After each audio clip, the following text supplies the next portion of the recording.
Good afternoon, everyone. This is Mark Dirks from ACRL and Choice, and I would just like to welcome you to today's program, Qualitative Collection Assessment, Building Authoritative and Accessible Collections, which is sponsored, as you can see, by the Bowker Book Analysis System and Resources for College Libraries. Today's discussion is one in a series of sponsored webinars from ACRL and Choice that addresses new ideas, developments, and products of interest to the academic library community. Free to users, these structured 60-minute live presentations provide the opportunity for interactive discussions of important new issues and developments in academic librarianship by librarians, vendors, authors, and other interested stakeholders. Before we get started, I would like to point out just a few features of the webinar software. Everyone who joins as an attendee will join automatically muted, and your cameras are all off, so don't worry about any of that stuff. We've got that taken care of for you.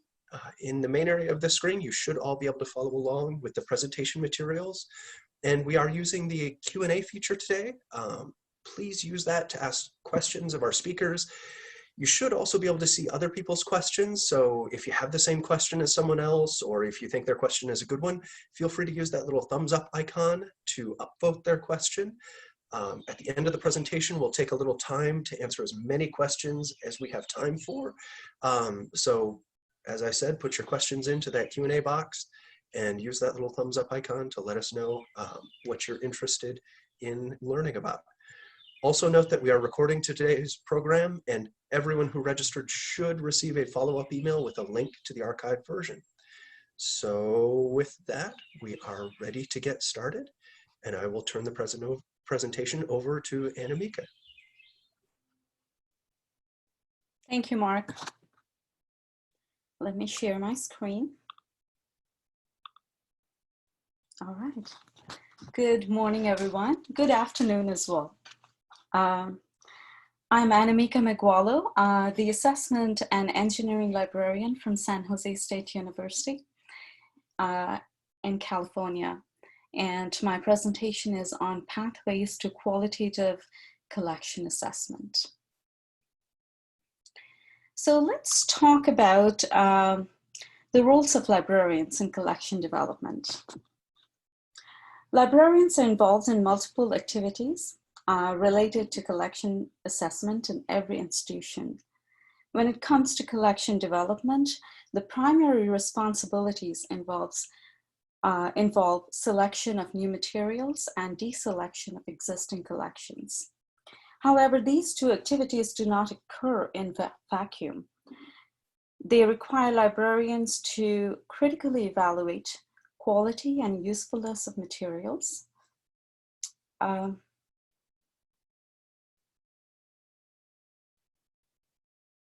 and we are receiving the poll, just a moment.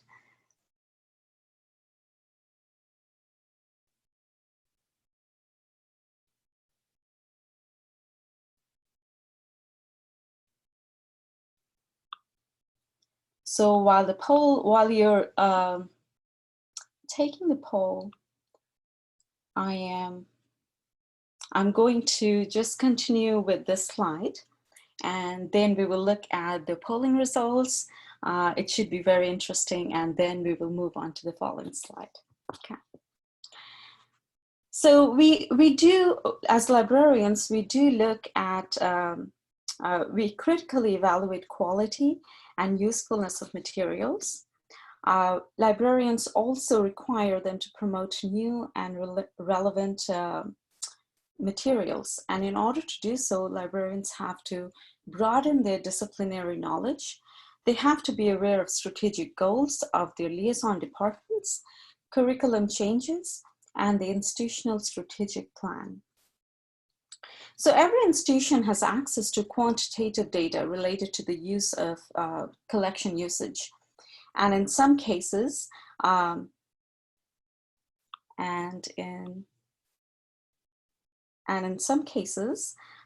libraries do opt for demand-driven acquisition if available for purchasing materials. However, prior to subscribing and purchasing materials, libraries have to lean toward qualitative data to make informed decisions. Given that the focus of this webinar is on qualitative collection assessment, I would like to expand on the last two bullet points, and those are staying abreast of changes in liaison departments and the university, and also staying abreast of new developments in disciplinary subject areas. So before we move on to delve deeper into those two bullet points, let's look at the polling. So the question was, what is your institution's collection assessment project line? And most of you said ongoing collection assessment. And I think we all relate to that. Some of you said performed collection assessment in the last,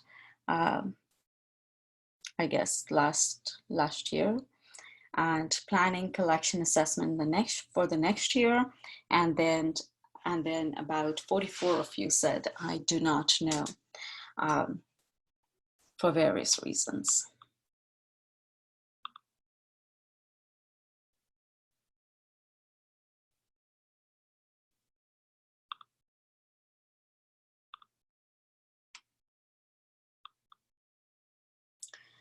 So let's go to the next slide. So I see collection assessment, qualitative collection assessment, as a two-pronged approach. In order to do an effective assessment, it is important for us to do both an institutional scan as well as a disciplinary scan. What do I mean by this? And what activities are involved in these two approaches?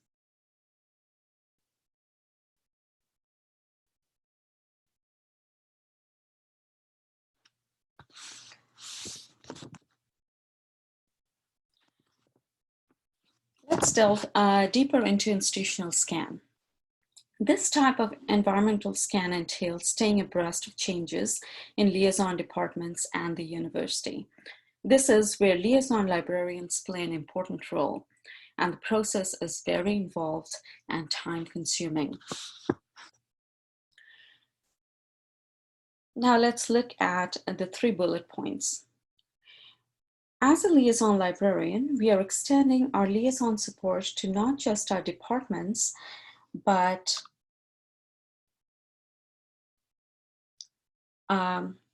sorry, I was just looking at one of the questions that came in, and we are going to address that later. As a liaison librarian, we are extending our liaison support to not just our departments, but to other relevant campus entities in order to collect data.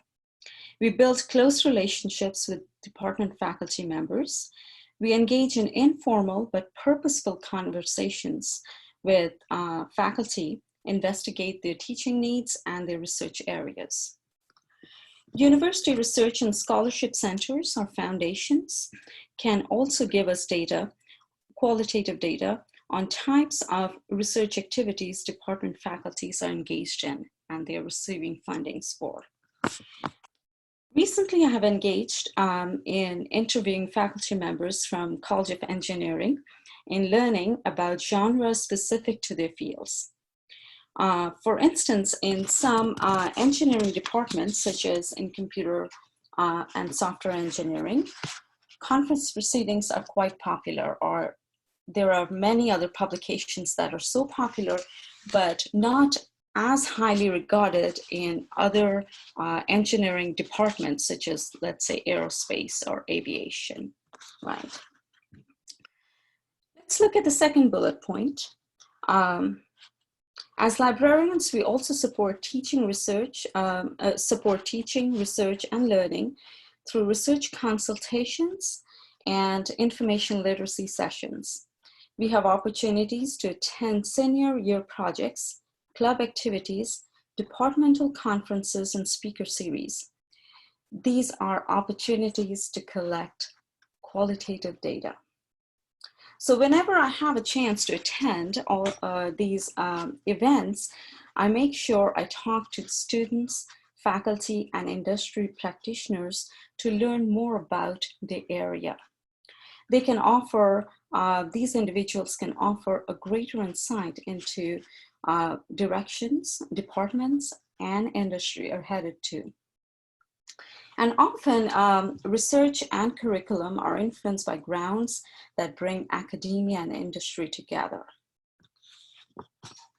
And then the last bullet point, engaging in departments and college committees. This is very important because it provides valuable data points regarding curriculum changes and research needs. Textbooks and supplemental materials are undergraduate and graduate students' need.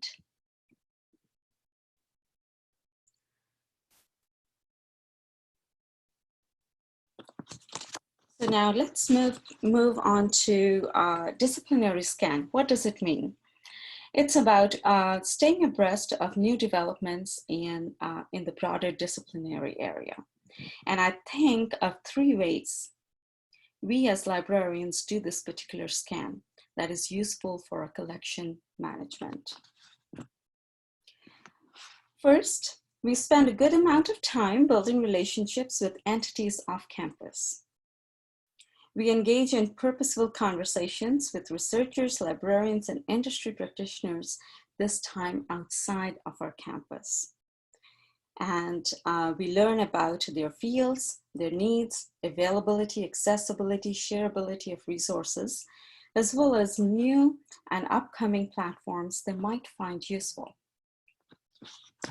Secondly, we stay informed in the innovations and research front by reading journals, professional newsletters, and listening to TED Talks related to our liaison areas, not just in the library field, but in our liaison areas.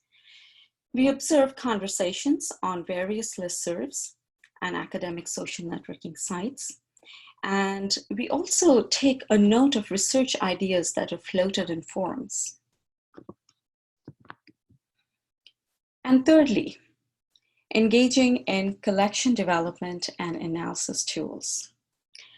We pay attention to reviews of resources written by experts, such as liaison librarians, subject liaison librarians, faculty, and practitioners. We take note of materials that are often purchased by other libraries with similar programs.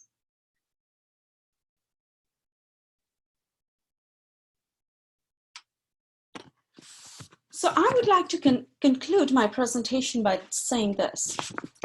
As we engage in collection development in our libraries, we have to rely on qualitative collection assessment as well. In an ideal world, we would purchase resources that reflect both our institutional needs as well as discipline at large. However, in order for us to build a collection that is relevant and within budget constraints, we need to find a happy medium where both institutional and disciplinary scans intersect. I believe this sort of collection development approach reflects library support for innovation, learning, and future research activities while working within various constraints we may have. So at this point, I'll give the mic to Anne, who will talk about building authoritative collections with RCL. Thank you. And we will take all the questions at the end. Thanks, Anamika. Just going to take a minute to share my screen.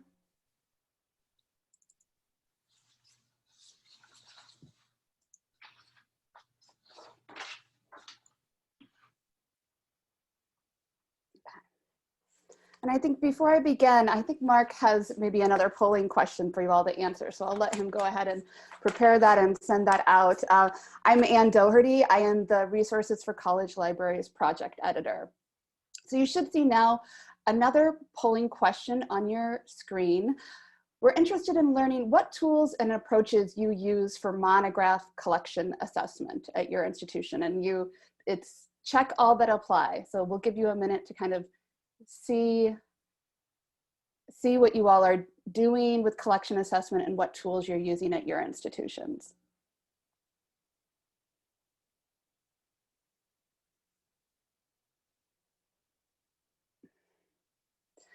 It's fun to watch the results coming in. It's a little bit like watching a horse race. Excellent. It looks like so far,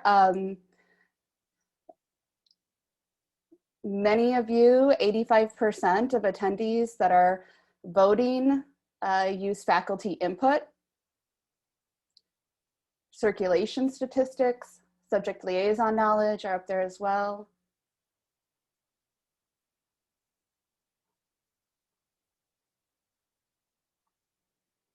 Excellent. Thank you all for sharing your experience.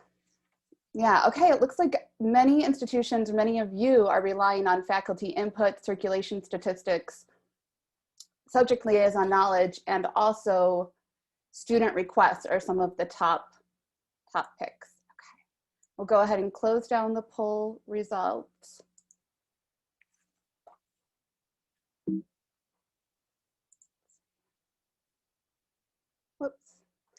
So today I want to talk to you a little bit, and thanks Anamika for your overview of qualitative collection assessment as done from kind of the subject liaison perspective. I'm going to talk about introducing you to the Resources for College Libraries database and explaining its editorial development a little bit.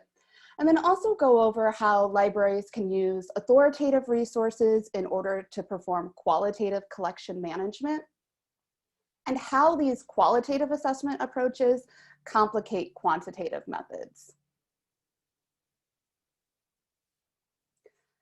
Resources for College Libraries is a subscription database, and the database outlines a core collection for undergraduate institutions.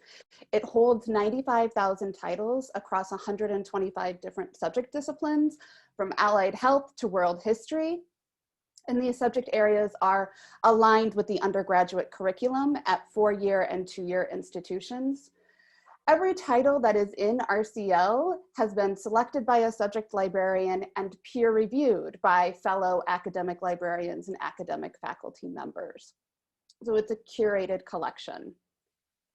It also includes core works that are both historical or foundational, a work that maybe was published 20 or 25 years ago that's still relevant to undergraduate teaching and research, as well as more current and contemporary works that reflect the evolving undergraduate curriculum. And it's updated on an ongoing basis. That's kind of the beauty of being a database, is that we can easily and regularly update it with new content. RCL adds about 3,000 new titles on a given year, and about 1,200 of those are titles that were published in the last year for our most recent editorial cycle. The database is a co-publication between Choice and ProQuest. So we bring you the editorial side of things. I work for Choice, and so we bring you the editorial integrity that comes with the Choice ACRL name, and ProQuest brings its database strength and product development deliveries to the table. RCL is available in 3 subscription options, and it's also complementary to the Bowker Book Analysis System, which Stacy will give you a preview of next. I wanted to give the attendees today just a really quick snapshot, a visual of what the subject coverage looks like in the RCL database. So when we say 95,000 titles across RCL Plus, so this is our RCL 4-year institution titles, as well as our RCL career resources titles that are aimed at community or technical workforce programs. And this gives you just a quick and easy visualization of the title distribution across some of our primary disciplinary fields: history, language and literature, and those interdisciplinary and area studies that are so important.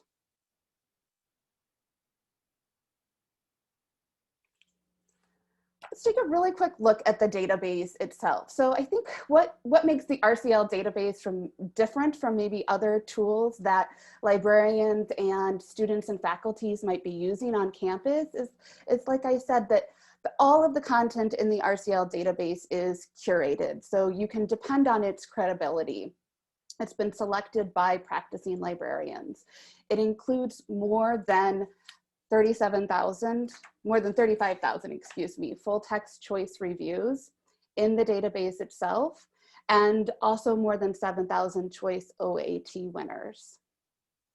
While RCL is monograph focused, so we focus on adding books, we do also include web resources. And right now we have over 1,000 open access web resources available in the database to kind of help guide your students and you to some of the most valuable online resources in the disciplines.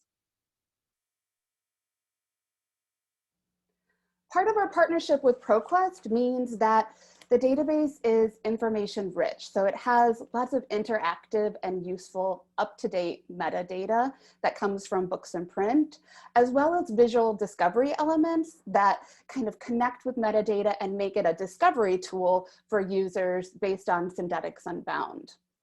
Database users can also link to their local catalog holdings from RCL. So if you find a title that's in RCL and you want to check to see and confirm, see if it's available at in your local library, in your local collection, you can easily do that.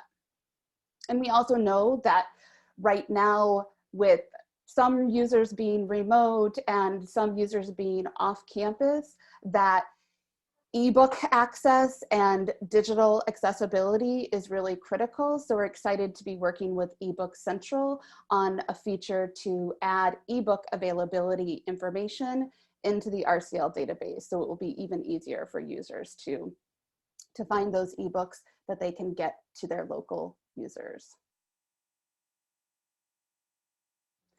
So what are some use cases for RCL? Well, today we're talking about collection assessment, we're talking about building quality collections, and that's certainly a primary use, right? Is for benchmarking collections, finding those core titles that you want to measure or compare against your collection, either compare against them or add to your collection. So it definitely can be used as both an acquisitions and a weeding tool. But it also, like Anamika was speaking to, can support subject liaison work. So if you're a librarian whose background is maybe in literature and suddenly you're being asked to be the liaison for anthropology or sociology, it can be a nice way for you to orient yourself and familiarize yourself with the subject literature in a particular discipline. And because the RCL subject areas are really designed to mirror and reflect what the curriculum looks like in a particular area, it can be a good way to kind of explore how it might be organized for students. You can use LC class with RCL, and we know that a lot of users like to use LC to explore the database, but this kind of gives a different way to dive into the subject literature. It can also be used as a companion to patron-driven or user-driven acquisitions plans to kind of support those purchases and use kind of like fill gaps that may not be met by patron-driven plans, as well as supporting instruction and research. And of course, we know that reporting and accreditation and program support is really important, and RCL can also be used to either find new materials in order to support new programs or also support accreditation. And I have to give a quick shout out. This lovely librarian here is our RCL Drama and Theater subject editor, Angela Weaver at the University of Puget Sound. So thanks Angela for letting me use your image today. And librarians are one of RCL's main users, but it's also a discovery tool for faculty and students who want to find vetted research materials for either preparing papers or bibliographies, as well as faculty who might be planning a new course in an area outside of their disciplinary or research background, and also for faculty and librarians who want to collaborate together, either for instruction or collection development purposes. We heard that a lot of you use faculty input for collection development, and RCL can be kind of a nice way to work with faculty on making those material selections. So let's talk a little bit more about what it means to build an authoritative collection and how RCL might contribute to that, how a core collection like RCL might contribute to that. So I really love this image from Bits and Behavior, because to me it embodies the work that we aim to do with the editorial development of RCL, and that is, you have, in a given period of time, and increasingly, we know that we're in an information overload era. And so what we see our goal as is filtering out all of the publications, all of the monographs that might be available over a particular period of time, and what of those are most essential and most valuable for undergraduate students, for undergraduate research and teaching. That's really the aim and the objective of what the RCL subject editors are trying to do, what we're trying to provide for users. And it's an editorial development that has a more than 50-year history with choice in ACRL, back to the original books for college libraries in 1967. And it's an editorial process that is managed by practicing, experienced academic librarians. So these are your peers. Many of them have advanced degrees in the subject area, and they're working independently. So they're reviewing and selecting materials, not based on a particular vendor, not based on a particular publisher or review source, but based on the quality of the title and its relevance and import to the undergraduate curriculum. And that is really kind of like our guiding point and our baseline for RCL editorial selection. But that's not enough, really. So to help check us in that work, we rely on peer reviewers. And peer reviewers, shout out if anyone here has been an RCL peer reviewer, because your work is really important to the integrity of the project, the integrity of the subject collections. To date, more than 500 referees from over 350 institutions have participated in the peer review.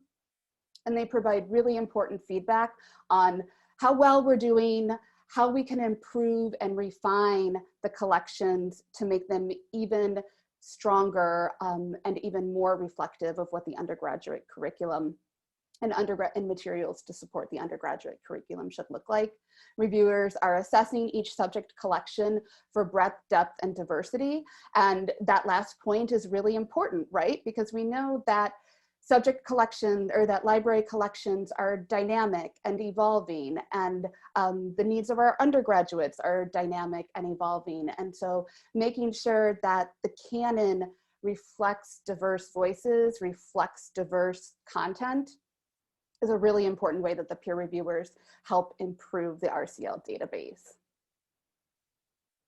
And this process is kind of like editorial development that provides the authority, is why we think that it's a useful tool for librarians who may need help kind of supporting the collection management workflow at their institution. So using something that's a trustworthy tool to help maybe kind of support acquisitions decisions, to help make better informed evaluations if you're looking at titles to add or to remove, where you might be needing to grow your collection to support a new program, as well as helping to inform and support deselection decisions, or serving as a do not weed list of sorts. We hear from some institutions that rely on RCL as kind of like a check before they might remove titles from their local library collection.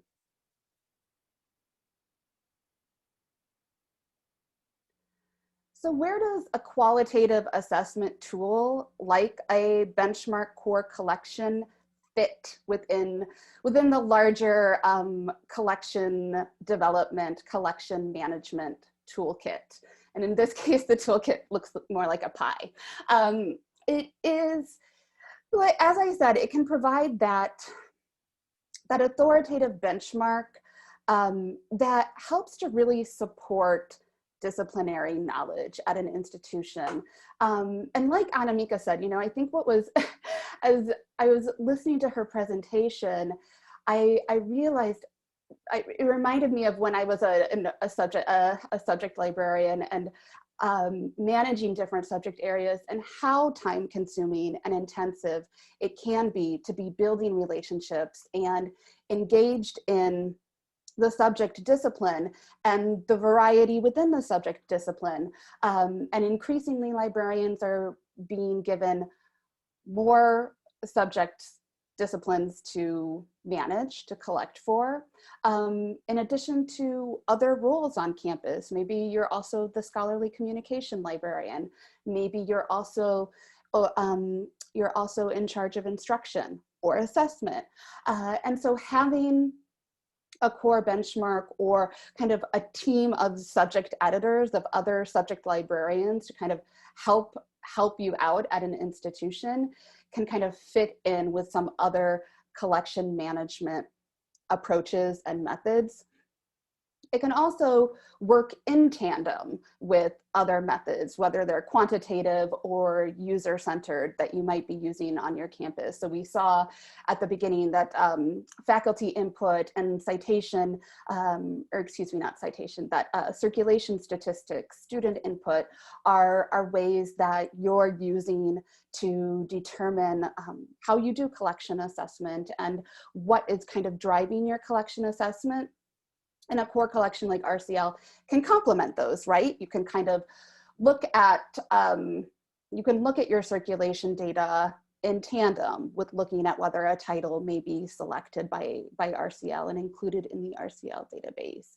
You can have communications with your faculty and seek input from them, either on titles that you want to add to your collection or on titles that you might remove from your collection.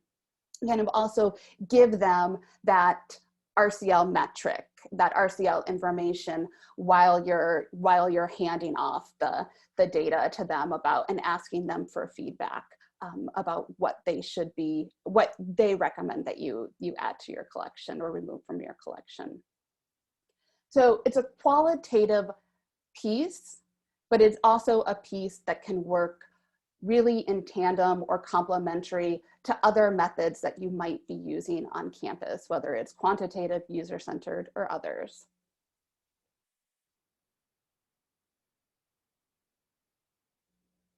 So I keep saying qualitative, and it's a quality-based collection tool. We're selecting titles based on the content and that as our primary goal. However, qualitative doesn't mean not quantitative.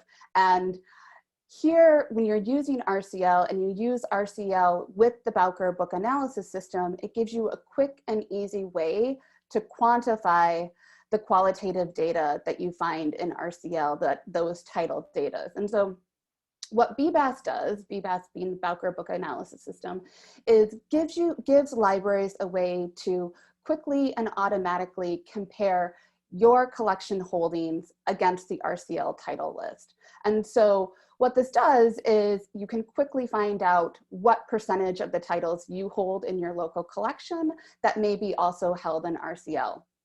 So you can use this to benchmark collections, to provide more detailed analysis, either by LC class or subject breakdown or Dewey, if you're one of the academic libraries that uses Dewey, about where your strengths, weaknesses, gaps, and matches are compared to a core benchmark tool like RCL. And it can also be used when planning collection development funding, planning for other project outcomes, and also administrative reporting.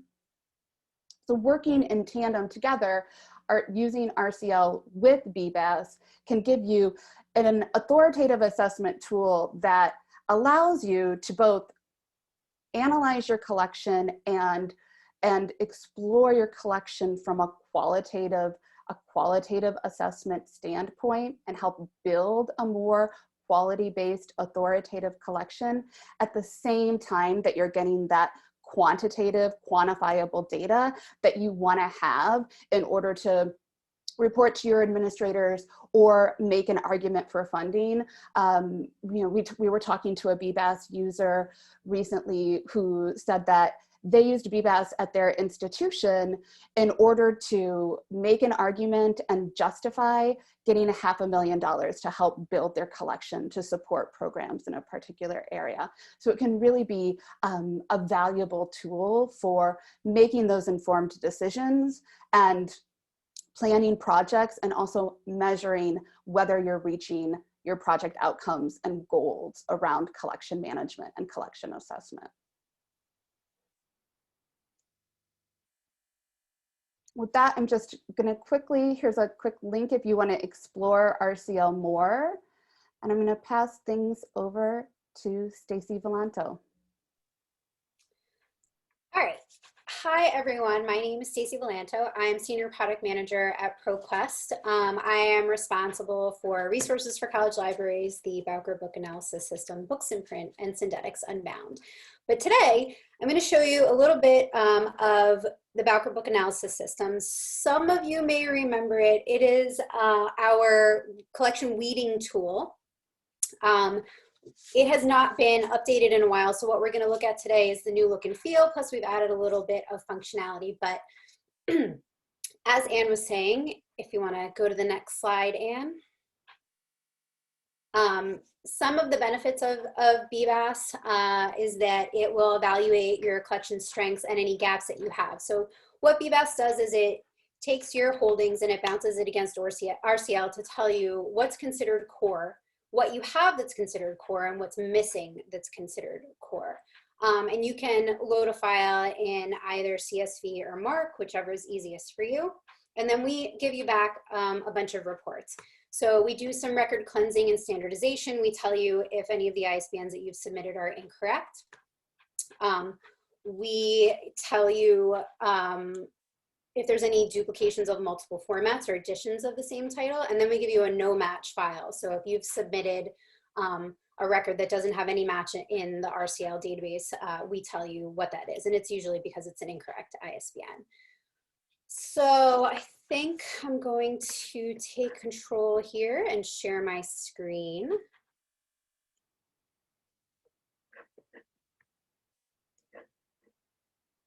And then we're going to do that. Okay, so this is the new Bowker Book Analysis System. I've already logged in. Just bear with me, everyone. This is the pre-production site. It is still in testing phase. We still have some updates to make, but I wanted to give you guys a quick look of what we've done to make it a little bit better and easier to use. So very quickly, I'm going to show you what a regular report looks like if you bounce your holdings against resources for college libraries. These are your three options. We give you the full resources for college libraries, the resources for college libraries, career resources, and ebooks, which is new, and I'll show you guys that in a second. And of course, I have to log in again. Hold on. Remember, it's pre-production. And it takes a while.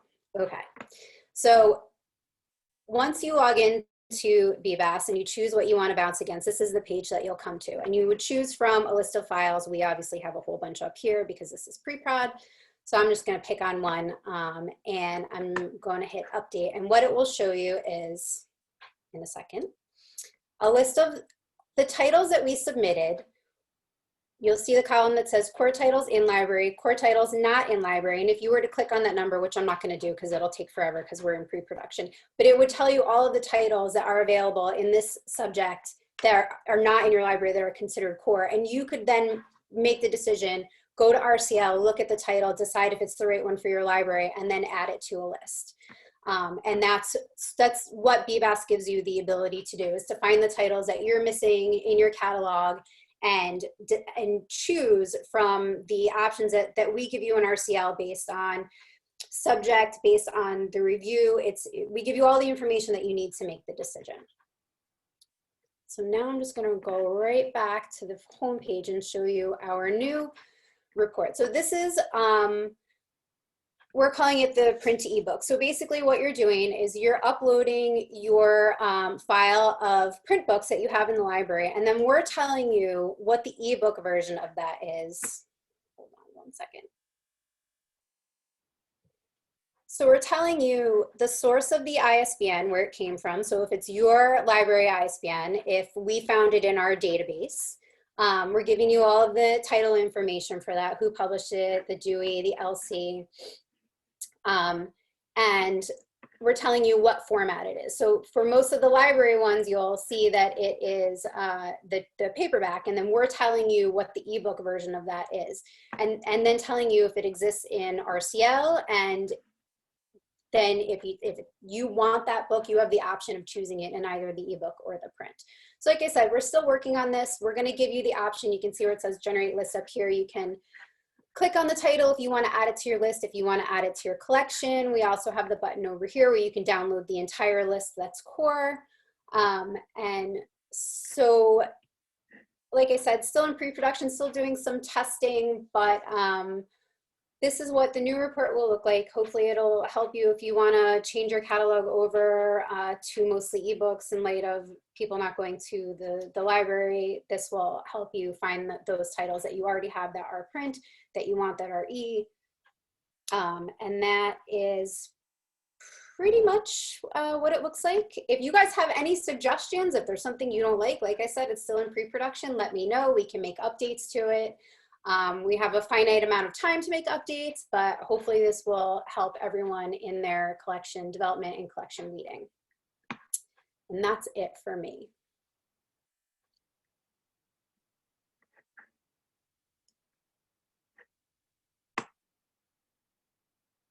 Mark? Excellent. Starting up the video. Don't leave me here. Yeah, just leaving you hanging out there. Sorry. All right, so looking over the questions, we've got several already in the hopper. I would encourage folks that are out there listening in, if you have questions for Anne or Stacy or Anamika, if you could just take a look at what's there in the queue already. If there's anything you particularly want us to address or to talk about, you can use that little thumbs up icon and upvote it. We've got a few things in there that folks have already said, yes, we want to talk about that. So let's jump in. So looking at what's up there at the top. So Jody has asked, is there any way for the book analysis to be integrated into an ILS? And she says, having to send a file like that seems sort of cumbersome. So is there, how does Bowker or RCL, how do those fit in with ILSs?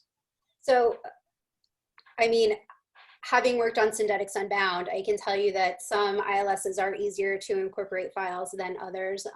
Most of the ILSs are good with submitting a file on your behalf if it's going to help, you know, the catalog overall. I mean, it would take discussion. ProQuest would have to discuss what the ILS is if you know, it could be integrated, but right now, unfortunately, yeah, you're going to have to submit a file.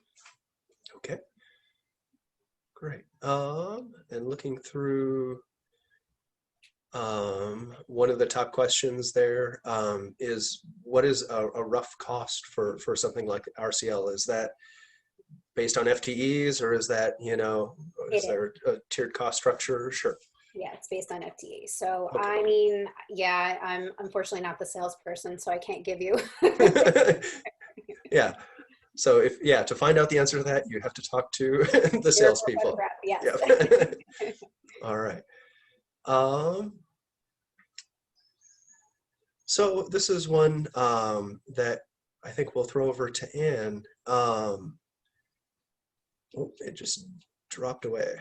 So Greg asks and sort of says, Anne, you've spoken a bit about RCL being authoritative and benchmarking. So what makes RCL authoritative? What makes it, you know, useful for helping to benchmark a collection and those sorts of things? Could you, I mean, I know you went through a whole presentation, but right. If you could speak to the authority in particular, what are the processes at RCL that help to make it an authoritative group. Right.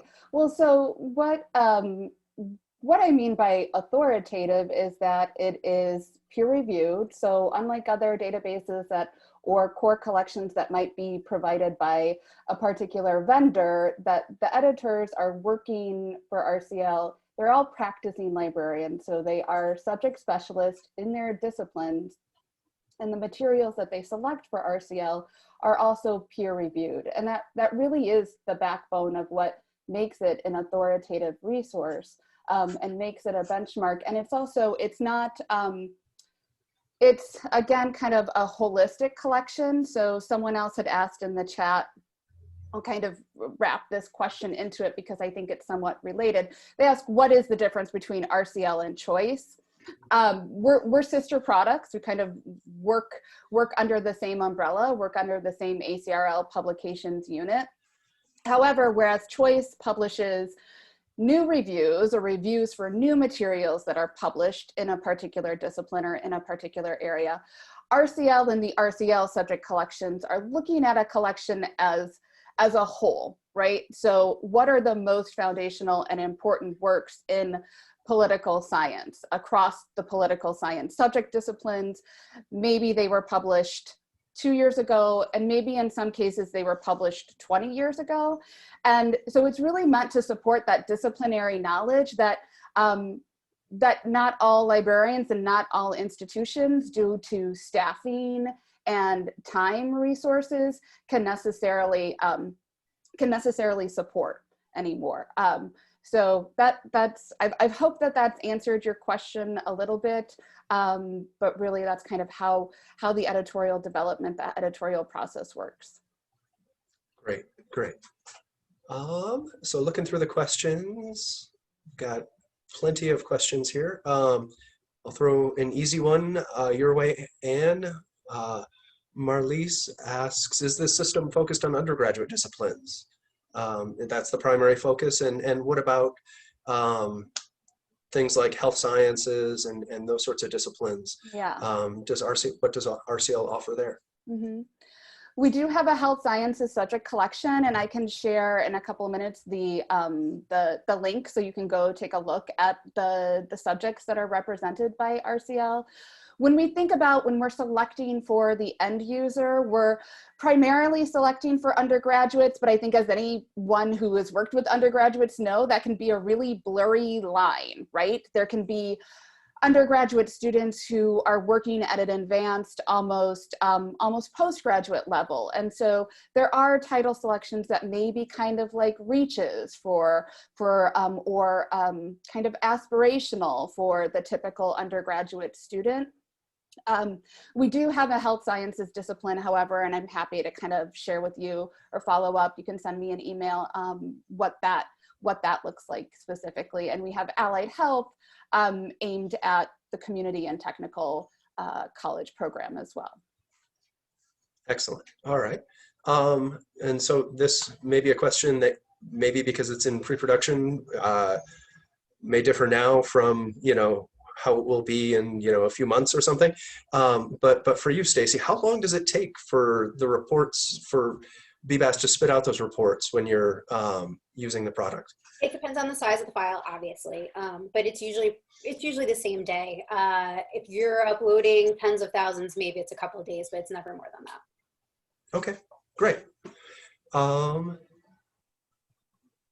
So Sarah asks, is there a way to just isolate one or two subjects to compare their collection to, because they're a nursing college? So I suppose that's maybe both for RCL and BBAS, but can you do a subject specific, can you run a subject specific report through BBAS or looking through RCL? Stacey, do you want to handle that one? My understanding is that yes, you can isolate and compare by LC class, by Dewey classification, and also by subject discipline, with the understanding that those subject disciplines are how we define them in RCL. So, we have African American studies, maybe at your institution, and we have African American Studies and African History. Maybe at your institution, those subject areas or that department is combined. Stacy, do you have anything else to add? I think you're muted there, Stacy. There you go. I don't recommend this, but if you want to be very, very, very specific, you could only upload a file of the titles that you're looking for. That would certainly give you exactly what you're looking for, but then you're taking time out of your own day to separate the titles. So I don't recommend that, but if you want it to be that specific, you could do it that way. Okay. So, and this may also be a question for the salespeople, but is BBAS a subscription or a one-time purchase? It is a subscription, but let's be honest, most of you are only doing this once a year, if that. So it is usually a one and done, although we're gonna hunt you down every year and ask you if you want to subscribe. All right, great. So this is a question for you, Anne, sort of on the editorial side of RCL. Janine asks, how quickly can a new title be added to RCL? And she says, I'm thinking of new anti-racism titles and those sorts of things. Yeah, absolutely. So RCL editors complete multiple revision deadlines per year. So we are adding titles to it regularly. That said, we want to balance adding titles to them regularly with ensuring that a title is really core and essential to the undergraduate discipline. So we're always trying to kind of balance currency in the collection and currency of title selections with titles that are going to have some kind of like lasting impact and lasting connection to the curriculum. Okay, great. And a question for you, Stacy. When is ProQuest expecting to release BBAS? I'm hoping it should be ready to go in the next month. So we're in testing right now and everything looks good. We're just cleaning up a couple of little things. And I'm going to say in the next month, but it might be sooner than that. Great, thanks. A question for you, Anne, comes in from Karen, and Karen asks, is there good representation of Canadian content in RCL? That is a good question, Karen. I may have to get back to you. We have a US and Canadian history. I would say it depends on the subject discipline. And I'd love to maybe chat a little bit more with you about that. We have a US and Canadian history section. And then also our Native American Studies section, I know, does quite a bit around First Nations. Otherwise, we don't have a Canadian Studies subject area yet. So, but yes, I imagine that many of the materials are relevant to Canadian institutions as well. Great, okay. Looking through the questions here.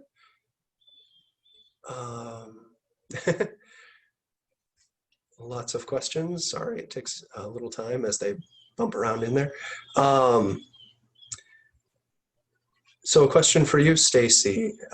Is there a limit on the number of reports that a librarian can run in BBAS, or is there a limit on the number of users per institution? You can run as many reports as you would like. It's a login. Well, so we give you the option of IP or login, right? So no, there's no limit on users. It depends on what you choose when you subscribe. Okay, great. And a question for you, Anne, from Mary, who asks, are dated titles periodically removed from RCL? Are they weeded out? Or do titles ever sunset or go away? Perfect timing. I was just, you may have heard me typing away. I was just responding to that one in the Q&A. Yes, so part of our editorial process is not only adding new titles, but also weeding old or obsolete titles out of the collections. As you all can imagine, what weeding looks like for ancient history is really different than what it looks like in the health sciences, where we just did a big weed. So it's an ongoing, we're weeding and removing content on an ongoing basis, just as we're adding content on an ongoing basis. Okay, great.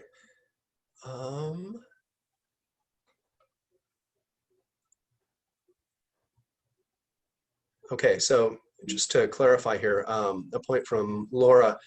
Laura asks, or says, I didn't really understand Stacy's comment about one and done. Can you continuously use BBAS? And is RCL different from BBAS? They're two separate subscriptions, two separate things. What's the relationship between the two? Right, so you can use BBAS as much as you want. Most libraries, most of our customers are only using it for once a year weeding of their collection. So we don't have a lot of people that are subscribing to it year over year. The other thing I should point out is we don't offer trials for BBAS, because obviously if you get a trial and you load your entire holdings, then you've done the work, and so, right, not subscribing. RCL is the research tool for BBAS. So you're gonna bounce your collection against RCL and BBAS. We're gonna tell you what you're missing. And then you're gonna go to RCL and look at the metadata and the reviews and any of the things that librarians use to decide on what title would be good for their collection. And then you're going to create a list in RCL and submit that to your fulfillment agency. So it's the two of the tools together that really help with the weeding and then the collection development. Excellent, excellent. Okay.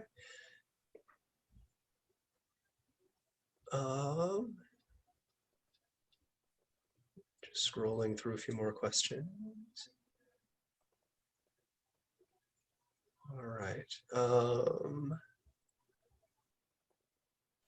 So a question about RCL from Melissa for you, Anne. Do reviewer comments or editor comments appear alongside the books that are listed? Yep, thanks for your question, Melissa. RCL does not include annotations for every title that is selected, with the exception of web resources. We include annotations for web resources, so it's not just a link out there.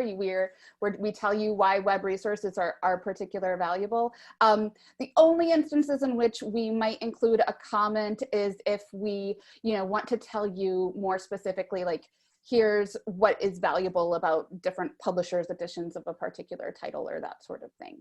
But otherwise, what you're getting in the RCL database is really the curated title list and the selection value of the editorial development. Okay, great. So a comment and question from Sherry. And Sherry says, so we're already using RCL manually to do collection evaluation and find that sometimes it's challenging to find a book, to look up a book by its title.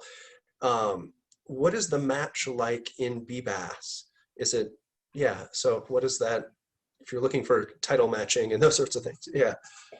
So we're matching on the identifier, but then we're also telling you what we're matching at the title level as well, right? So you're giving us this title, we're looking up the ISBN, and then we're telling you all the titles that link to that. So it is both, I guess, is the answer. Okay, yeah, great.